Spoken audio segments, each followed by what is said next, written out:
This morning we had a long film session in the hotel, back to back, and we talk about little details that we have to do better. And I think the guys responded. I think they tried to do their best. They played hard. They box out.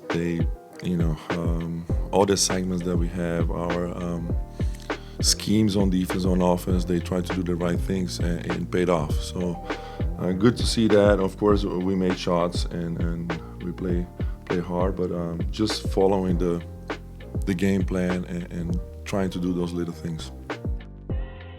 What's up, guys? This is Drew Holiday, and you're listening to The Briefcase with Casey Holdahl.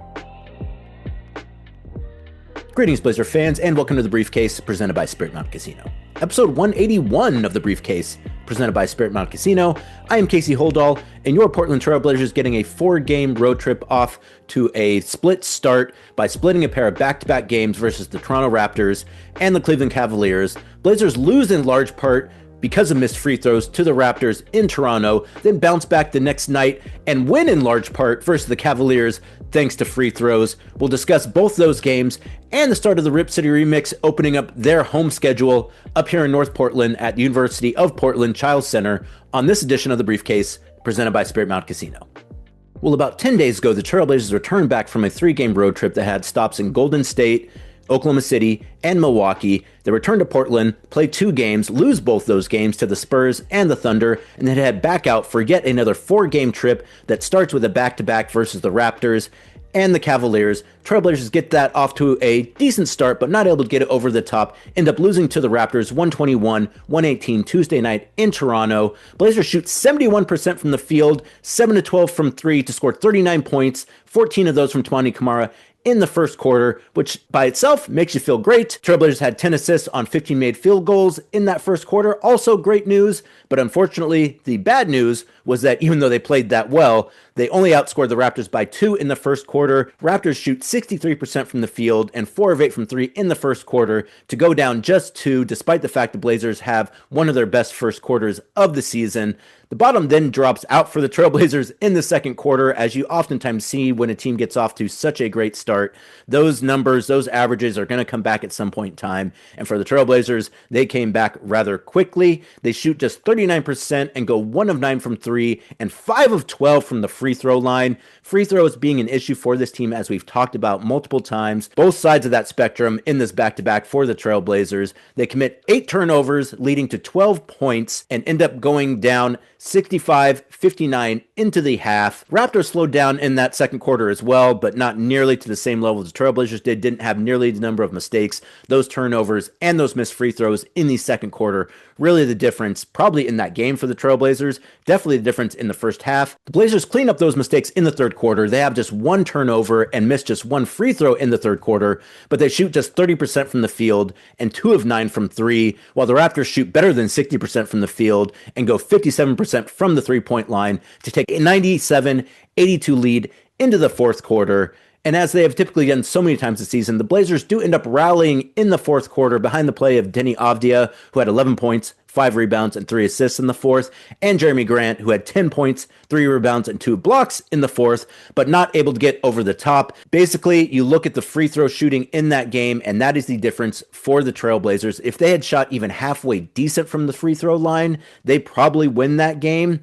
But going 5 of 12 from the free throw line in the second quarter really kind of dooms their chances in this one. I think they end up shooting 63% from the free throw line in that game, which, as I've said over and over and over again, when you're on the road, when you're a team like the Trailblazers that are missing a bunch of players that have a bit of a difficult time scoring in the half court anyways, to miss that many free throws just really sinks your chances. Now, granted, they were better in the second half, but when you leave all those points on the board in the first half and you have to come back from a double-digit deficit in the second half, or really in the fourth quarter, you just don't really put yourself on a very good footing to win that game. And unfortunately, the Trailblazers, despite having had a lot of recent success against the Raptors, not able to start the trip with that victory, unfortunately.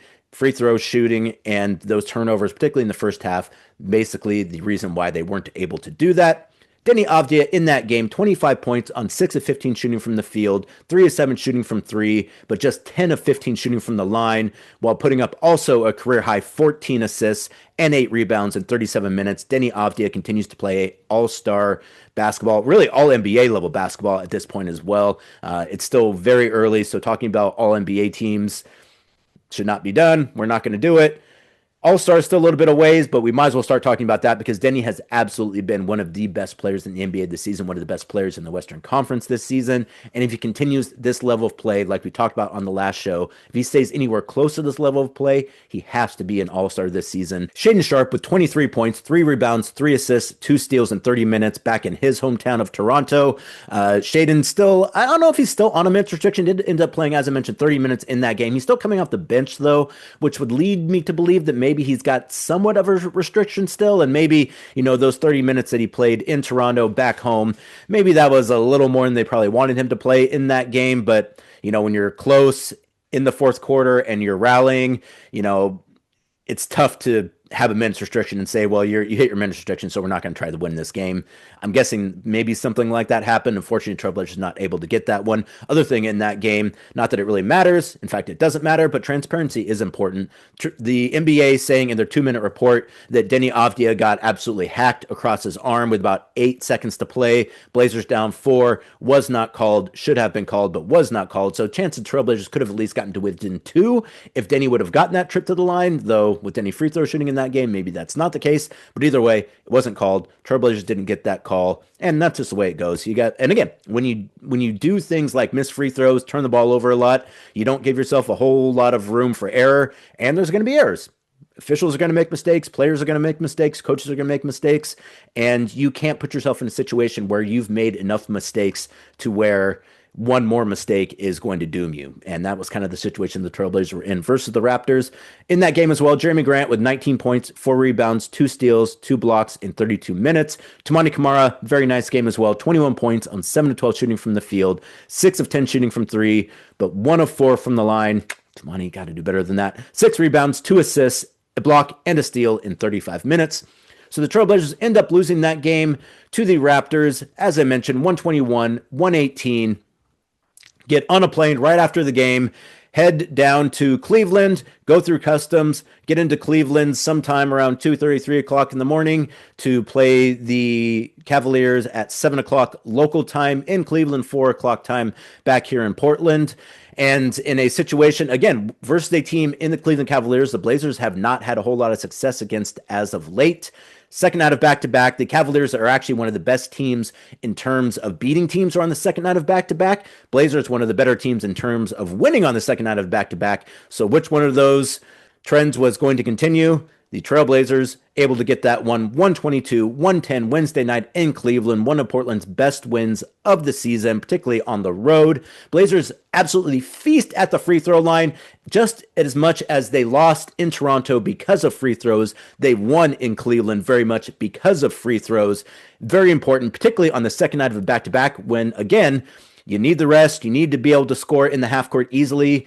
Not many easier shots than free throws. At least that's the idea. At least Trailblazers have tried that from time to time. But tonight versus the Cleveland Cavaliers, definitely had their free throw shots going. The Cavs make 2 more field goals than the Blazers and 2 more threes in the first half, but Portland goes 21 of 25 from the line, including Deni Avdija, who went 10 of 10 from the free throw line, compared to just 5 of 6 from the line for the Cavaliers, allowing Portland to take a 10-point lead into the half. Blazers use a 13-3 run to separate themselves for the first time in that game to end the second half. Deni with 17 points in the first half, Caleb with 12 points, and Shaedon with 10 points in the first half, getting great production from the entire roster. Blazers hold a comfortable lead for most of the second half. Cavs get the Blazers advantage down to 5 with 2 minutes and 37 seconds to play, and I think at that point in time, you're starting to wonder, boy, are the Blazers going to be able to hold them off? Are they going to get outlegged in the fourth quarter on the road yet again? That was not the case. However, Trailblazers outscore the Cavs 9-3 in the final 2 minutes and 30 seconds.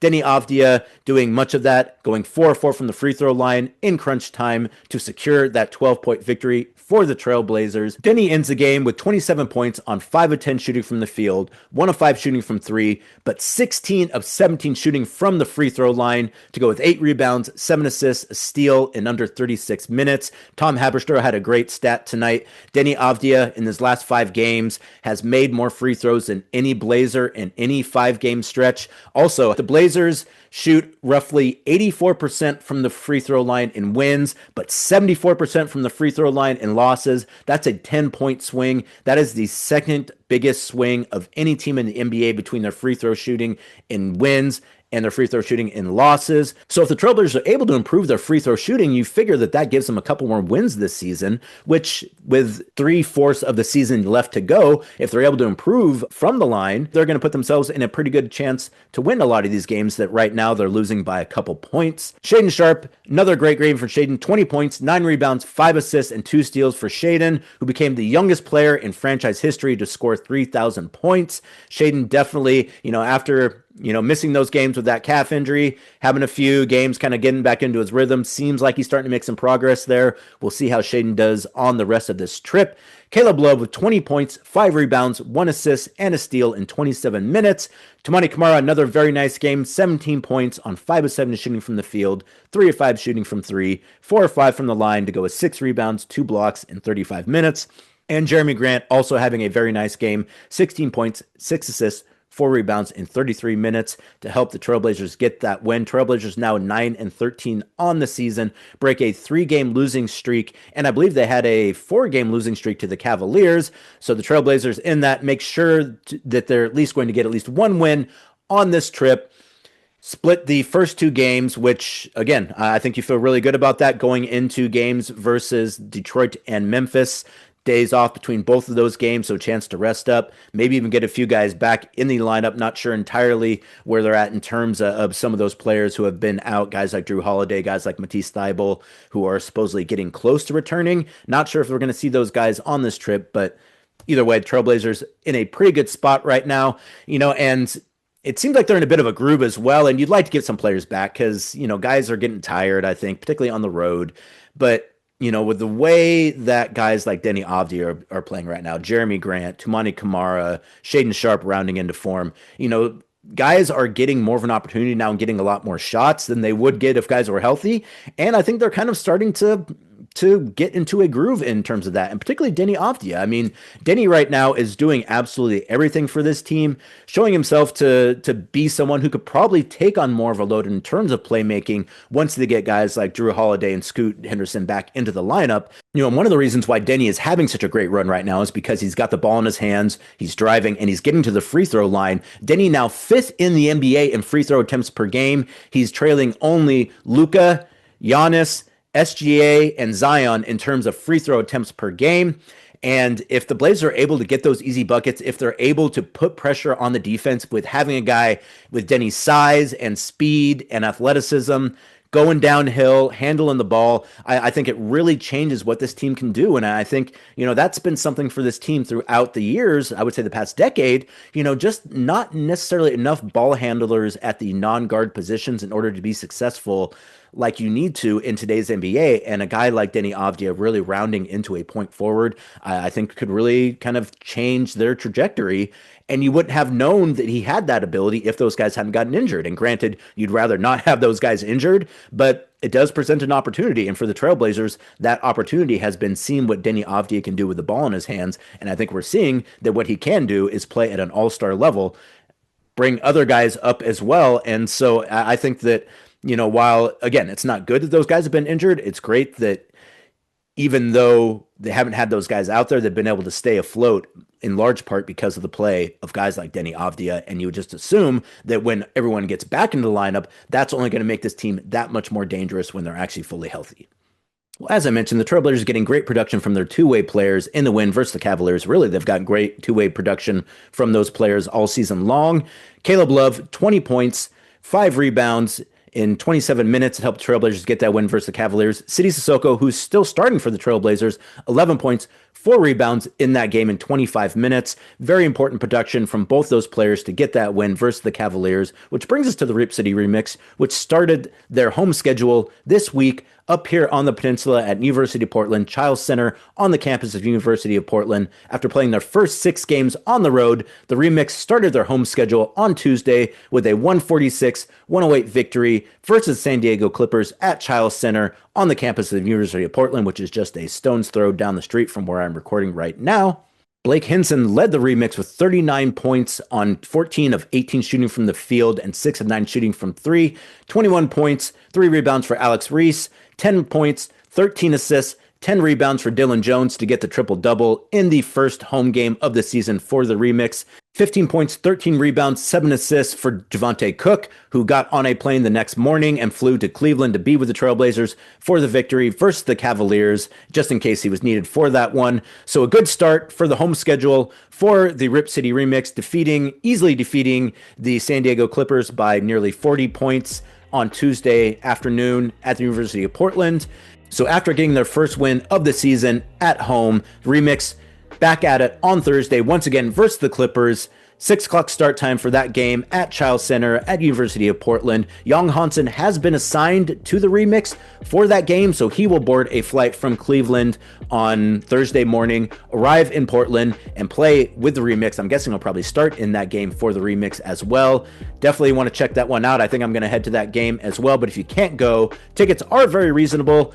Great family fun at Remix games, but if you can't make it, the game will also air on KUMP 2.2 and ESPN Plus, so a chance to see the Rip City Remix and Young Hansen. He's played a few games with the Remix already. Curious to see how he does at home with the Remix and see what the crowd is like there too. I know that he gets such a great response at Moda Center when he enters games. I'm really curious to see what it's going to be like at Chiles Center when Hansen gets in there. And that's going to do it for this edition of The Briefcase. Thank you so much for joining me. As always, more editions as Trailblazers continue on this road trip. But until then, please like and subscribe wherever you get your podcasts. I'm Casey Holdahl. Go Blazers.